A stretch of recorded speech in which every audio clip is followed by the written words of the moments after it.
Vamos lá, nós estamos no dia que se comemora, não se comemora, né? Mas enfim, ele é um dia específico para a lembrança dos cuidados com o diabetes, conscientização, né?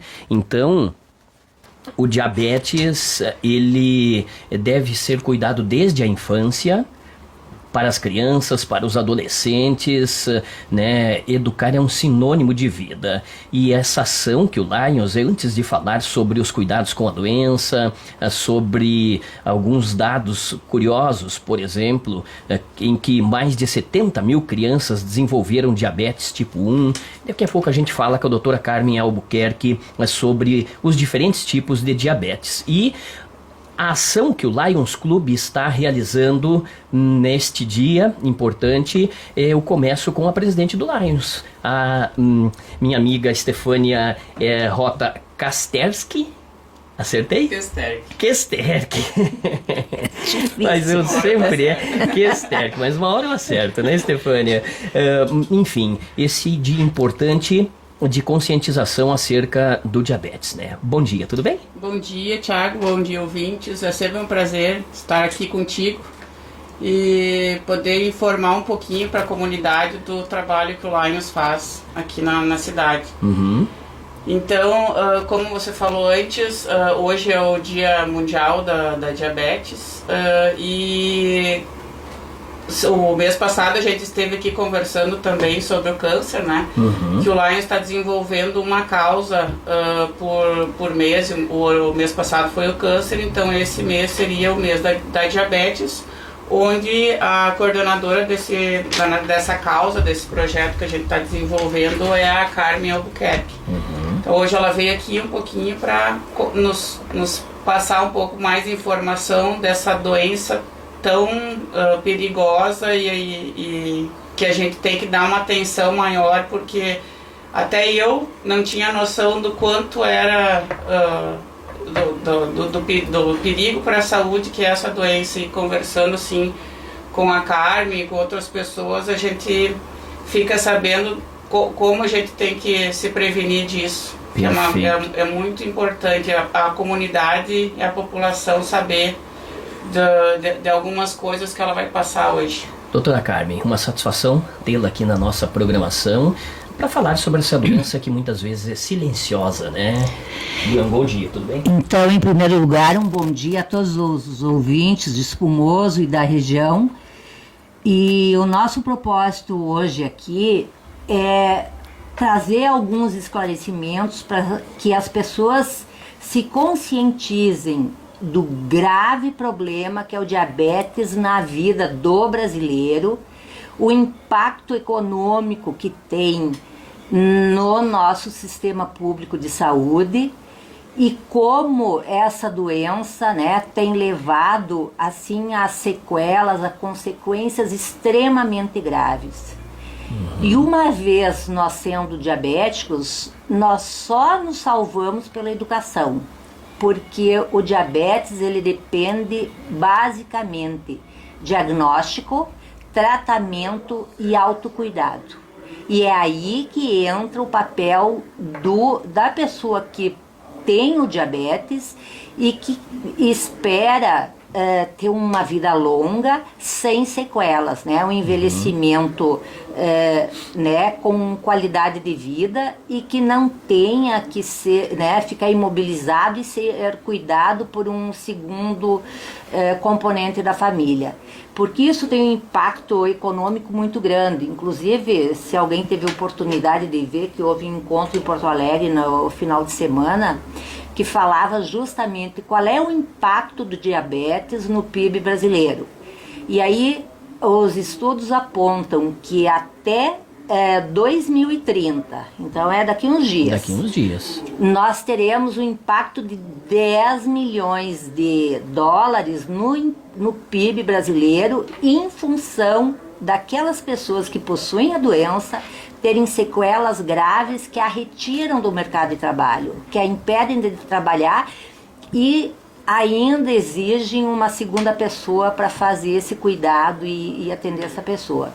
Certo. Aí eles compararam os dados do Brasil com os Estados Unidos. Nós temos um impacto de 10 milhões, eles têm um impacto de 290 milhões. E o que é que faz essa diferença entre o Brasil e os Estados Unidos, se aqui eles possuem 1,5 vezes a população? E aí nós temos que ter uma gratidão eterna para quem criou o Sistema Único de Saúde.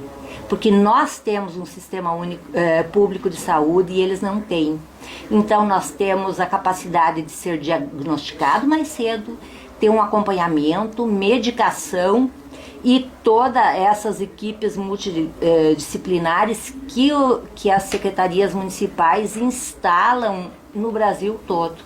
Então essa capilaridade nos protege e nos dá qualidade de vida. Pois é, mas aí tem uma questão que daqui a pouco tem uma correlação.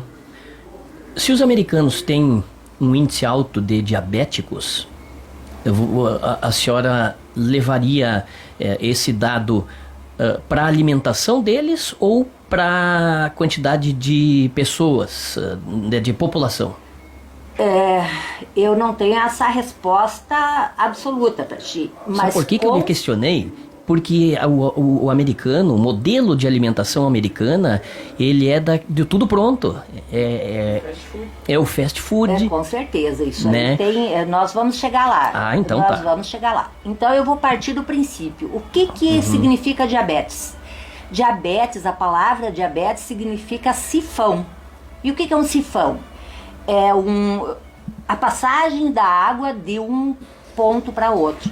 Então, por que é que eles disseram, os primeiros médicos, os primeiros estudiosos apontaram, essa pessoa tem diabetes e essa não? Porque eles observaram duas coisas. A pessoa tomava muita água e urinava muito. Então, essa água literalmente passava pelo corpo do indivíduo. E hoje nós temos claro assim que nós temos dois tipos de diabetes. Nós temos uma diabetes insípidos e temos uma diabetes mellitus. O que é essa diabetes insípidos, que a gente quase não ouve falar? Ela aparece no indivíduo quando nós temos algum tipo de tumor na hipófise.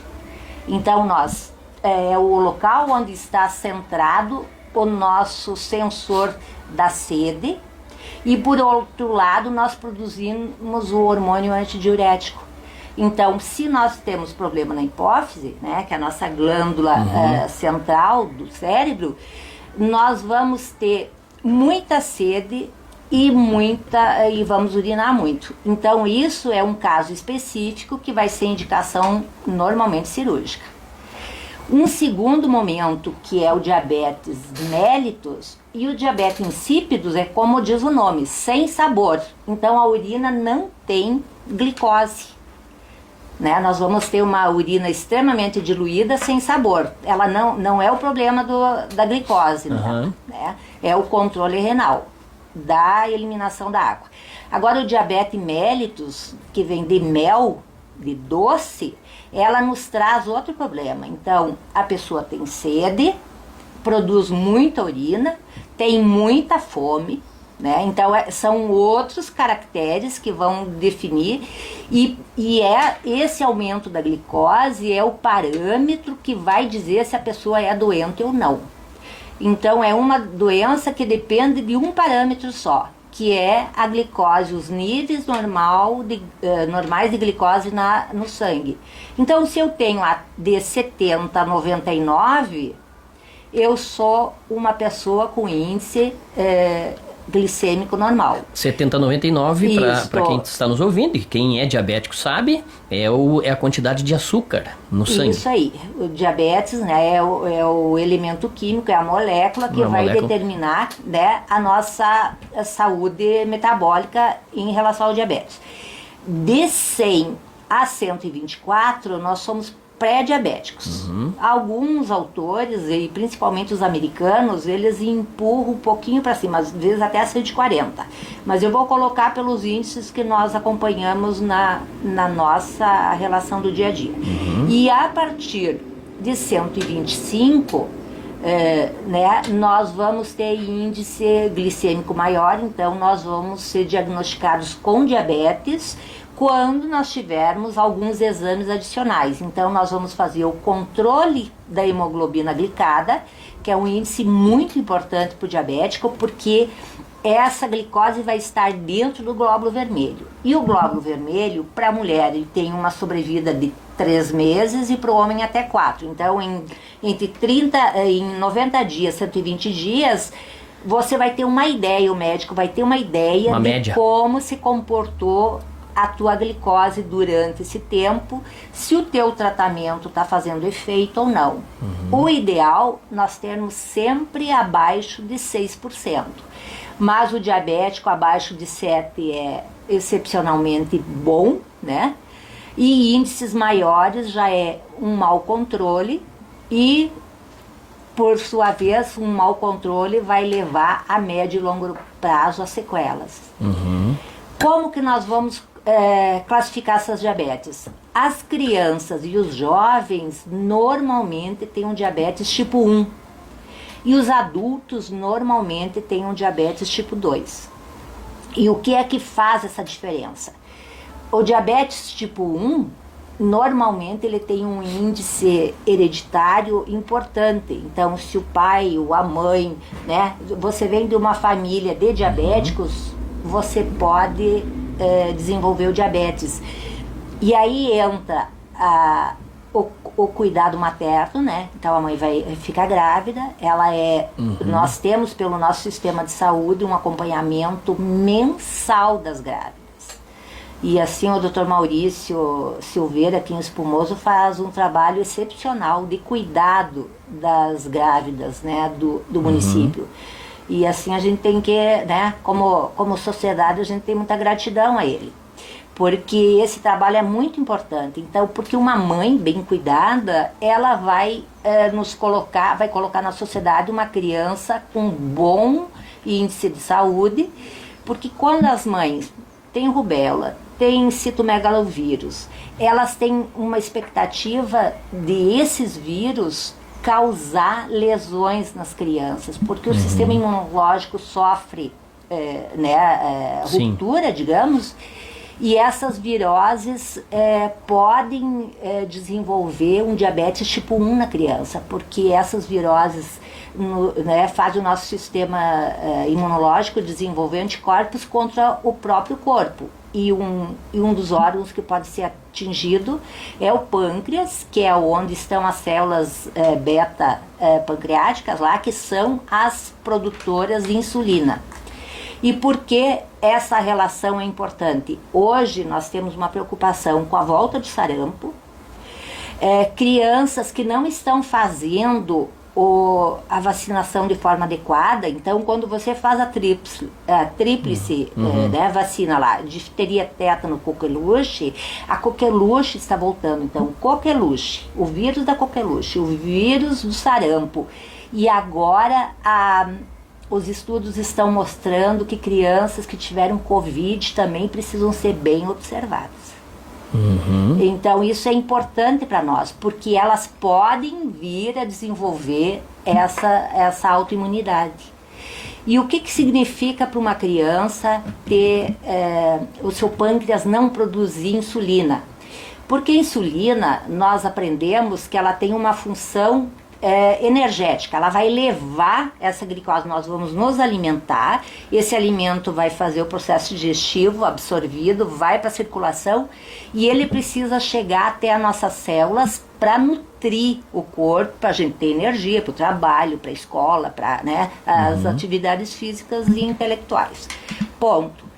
Essa insulina, ela tem, além dessa ação, uma ação inicial dela, que as pessoas não se dão conta, ela tem a função de depósito, porque ele é um hormônio de depósito. Imagina que tu vai no supermercado, tu enche o teu carrinho de comida, coloca a comida, leva para casa. O que é que você faz com ela? Você senta na mesa e come tudo que você trouxe do mercado, ou você deposita ele no teu depósito, na geladeira, nos teus espaços lá de depósito, para usar esse alimento quando necessário, né? necessário. Então, essa é a função da insulina. Ela faz, em primeiro lugar, ela faz um depósito de glicose, que é a forma de, digamos, é a gasolina do corpo, é a forma de energia de todas as células do corpo. Ele faz esse depósito no fígado, na forma de glicogênio, e quando, digamos, as prateleiras do fígado estão lotadas, ele deposita na forma de ácido graxo, né, na tua cintura, nos teus músculos. Aí tu vai engordar o braço, vai engordar a perna, vai engordar a cintura. Então a obesidade vem pelo excesso de depósito. Então, quando eu preciso correr, quando eu vou me movimentar, quando eu vou trabalhar, que eu preciso acessar essa insulina, ela tem que ser facilmente chegar na célula, porque ela é uma espécie de chave, ela abre a porta da célula para que a glicose penetre. Então, quando eu tenho, aí entra o problema, por exemplo, a diabetes tipo 1, em princípio, o grande problema é que a criança tem muita sede, urina muito e emagrece muito, porque a criança não faz depósito, ela não tem insulina. Ela está crescendo, está se desenvolvendo. Exatamente, e ela precisa para o desempenho, primeiro, neurológico, né? Sim. Porque uma criança até 3 anos que passa fome não desenvolve os neurônios, né? Ela vai ter dificuldade, não adianta você maltratar uma criança, não alimentar de forma adequada e depois levar para a escola e achar que ela vai ser um Einstein, porque ela não vai ser. Ela vai ter deficiência mental em função da falta, né, da desnutrição crônica e da falta de amadurecimento, de maturação neuronal, né? Então, a escola hoje, por que o Brasil sofreu uma revolução social a partir, né, da década de 80? Porque eu me lembro que na época do FHC, ali, quando nós éramos jovens, a gente via crianças com barriga grande, com a cabeça aumentada, baixo peso, tudo aquilo se eliminou com as políticas de nós termos creche e alimentar a criança. Nós protegemos essa faixa da infância no Brasil. E isso tem um ganho social imenso. Então, aqui nós entramos com alimentação adequada, a proteção, porque a criança, né, que nós notamos, a escola nota que tem alguma coisa errada, ela já vai ir para, né, pro nosso sistema público, vai ser avaliada e vai ser encaminhada para, né, para ser tratada de forma adequada. Então, o diabético tipo 1, ele é insulino dependente. Ele precisa da insulina, porque ele não produz, não existe outra forma, então ele vai precisar das injeções. Aí vem o autocuidado e da família, porque um adolescente, um jovem, ele tem que aprender a ele próprio usar a medicação. E hoje nós temos 4 tipos de insulina. Nós temos a lenta, né? Nós temos a rápida, a média e a ultra rápida. Em cada momento de alimentar-se, você usa um tipo de dessa insulina. Né? Então, nós temos né, no sistema público tratamento adequado para essas crianças. Porque eu lembro quando eu cheguei em Espumoso em 1982, e ali a expectativa que uma criança com tipo 1, eles viveria no máximo até os 12 anos. Nossa, né? Então hoje, quando você pega uma criança de 5 a 10 anos, que é a média de manifestação dessas doenças, ela vai ter uma qualidade de vida, porque hoje já temos bombas de insulina, né? Ainda não está acessível para a maioria da população, né? Já se fala em adesivos para controle, né? Cada vez que você faz um quadro de hipoglicemia, porque quando baixa muito a glicose circulante, o que vai acontecer? Você vai ter desmaio, você vai ter náusea, você vai ter vômito, você vai ter dor abdominal, tu vai ter todo um quadro de mal-estar, né? e que impede, às vezes, as pessoas de trabalhar. Doutora Carmen, e a diabetes tipo 2, ela pode ser chamada de adquirida? Ela é normalmente, faz parte, representa 90% dos diabéticos brasileiros, né, no Brasil. Nós temos em torno de 20 milhões de diabéticos no Brasil. Pois é, mas esse pessoal não faz exercício? E se alimentou mal, porque... O grande fator da diabetes tipo 2 é sobrepeso e obesidade. Então, é o principal. Sedentarismo, né? Falta, né, de exercício físico. Obesidade, ela vai levar, necessariamente não, mas com um índice grande vai levar à obesidade, vai levar ao diabetes tipo 2. Pois é, mas daí a obesidade, aí tem que ver a causa da obesidade. Normalmente, nós já conhecemos, má alimentação, falta de exercício e às vezes um nível de estresse muito grande também, né? Que as pessoas têm dificuldade para lidar com o seu estresse, né? E o estresse, ele é basicamente cortisol, né? Então nós temos um hormônio que faz esse controle e ele é muito dependente da nossa qualidade de sono também, né? Então, pessoas que trabalham à noite e ficam durante o dia, né, dormem durante o dia, tem um ciclo circadiano complicado, essa pessoa tem uma possibilidade de desenvolver doenças, né, de consequência, no caso, e o diabetes é uma delas. Por exemplo, em 2017, que foi um pouquinho antes da pandemia, 76% dos brasileiros morreram por doenças crônicas não infecciosas. E entre essas está a hipertensão, que vai levar a todos os problemas que nós conhecemos cardiológicos e os AVCs, e diabetes. Então, o diabetes tem um fator importantíssimo na mortalidade do brasileiro. E é nesse sentido que a gente precisa, digamos, se esclarecer. Então, o diabetes tipo 2, ele vai, ao longo do tempo, perdendo a capacidade de produzir insulina, até que o seu pâncreas pode, digamos assim, entrar em parafuso, né? Entrar em pane, e você desenvolve aquilo que nós chamamos diabetes tipulada, que é aquela diabetes que vai parecer que é um diabetes tipo 1, mas você já está velho, você já, né, que não tem as mesmas características originais da diabetes que dá em criança e adolescente.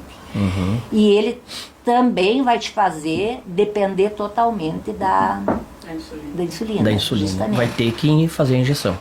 Então, uma vez estabelecido o diabetes, nós temos que saber qual é o tipo de diabetes que nós temos, e aí nós vamos buscar as medicações adequadas para ela, né? Certo. Nós estamos com o tempo estourado, doutora. Olha, teríamos muito mais a falar aqui. Nós teríamos muito mais a falar. Para o diabético pensar que ele precisa se educar para se alimentar, controlar seu peso e, né, consumir comidas, verduras, muita fibra, que isso vai ajudar ele a não ter picos de glicemia.